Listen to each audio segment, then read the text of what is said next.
Learning how to graph a quadratic equation is an important skill, and it really comes down to figuring out pieces of information about the quadratic, like for example the x-intercepts, the axis of symmetry, and the vertex, so that you can use these things to graph the quadratic equation itself. Well, in this video, I'm going to show you exactly how to find all those things and use them to graph an equation that we're given. So if that sounds good to you, be sure to stick around to the end of the video, and without further ado, let's go ahead and jump right into it.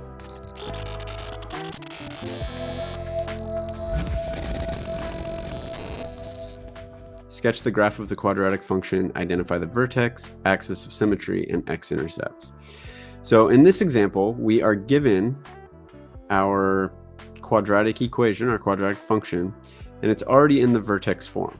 So again, the vertex form is y equals a x minus h in parentheses, all squared, plus k.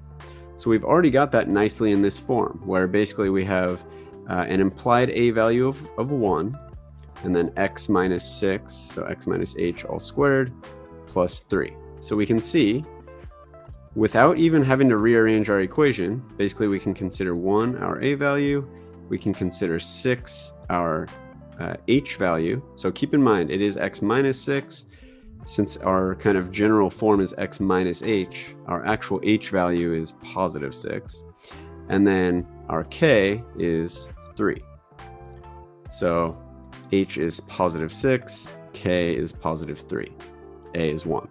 So really all that means is, since this is the vertex form, it's already in vertex form, this tells us right away our vertex is at hk. So it's at 6, 3. So the vertex, once you get it in this vertex form, the vertex will always be at the point hk.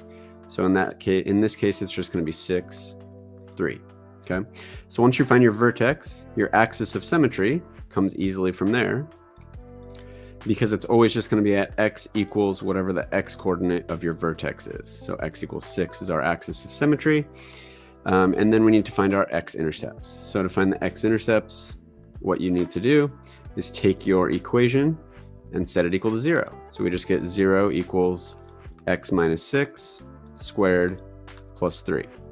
Because think about what an x-intercept is. It's just the place, basically where your function intersects with the x-axis.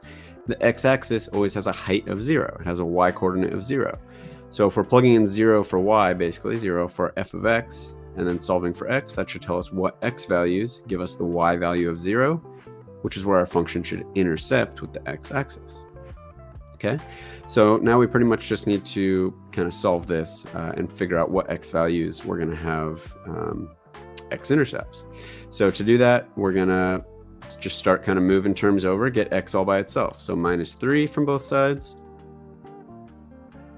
And then take the square root of both sides to cancel this squared. And now notice what we're doing. We're taking the square root of negative 3, of a negative number. So in this case, since we have to take the square root of a negative number, you can't do that. You can't take the square root of a negative number. That's basically against the rules of math. So that tells us that this equation has no solutions, and therefore this quadratic function has no x-intercepts. So we know that we are going to have, now we need to sketch this. Before we do jump into the sketch though, if you are getting some value out of this video, do me a huge favor, hit that like button. And while you're down there, hit that subscribe button and that bell icon too. If you're finding this video helpful, I'm going to have a lot more videos helpful also, very similar to this one. So hit that subscribe button. We'll keep crushing it all term long in pre-calc or calculus, whatever math you're taking. But let's go ahead and go on to the sketch. So basically at this point, we have figured out where our vertex of our parabola is. We figured out that it has no x-intercepts, and we have figured out we haven't figured out one other thing, but one other thing that we should discuss before sketching our graph. This a value is positive 1. So what that a value tells you is basically, well, two kind of key things there. If it's positive or negative, that gives you some information. That tells you what direction the parabola is facing. If a is positive, it's going to be an upward facing parabola. So it's going to be like a smiley face shape. If a is negative, it's going to be a downward facing parabola. So like a frowny face shape. So since a is positive 1, that tells us it's generally going to be in this kind of a shape, like a smiley face. Okay. What A really does is it stretches your parabola, like kind of stretches it taller and skinnier, or kind of squishes it down and makes it like shorter and fatter kind of. So an A value of 1 tells us it's not really being stretched. Basically, it'll look exactly like the function of y equals x squared, except it'll just be moved to the left or right or up or down. But it's going to be not stretched in any direction. So what we know is kind of the general shape of our parabola based on our A value. We know the vertex is at 6, 3, and then it's not going to have any x-intercepts. Well, let's think about that, because our vertex at 6, 3, if this is x equals 6,